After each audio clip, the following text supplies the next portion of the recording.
বন্ধুরা, এই রেসিপিটা দেখা মাত্রই আর কখনো তোমরা আলুর খোসা ফেলে দেবে না। আলুর খোসা দিয়ে যে এত দারুণ একটি খাবার তৈরি হয়, না দেখলে তোমরা বিশ্বাসই করবে না। এখানে আমি 5টা আলুর খোসা নিয়ে নিয়েছি, তারপর এইভাবে লম্বা লম্বা করে কুচিয়ে নিয়েছি।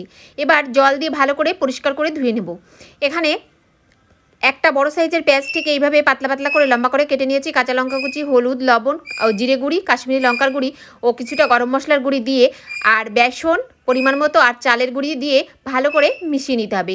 সামান্য পরিমাণে 1 চামচ মতো জল দিয়ে ভালো করে মাখতে থাকতে হবে। আস্তে আস্তে দেখবে মিশ্রণটা নরম হয়ে গেছে।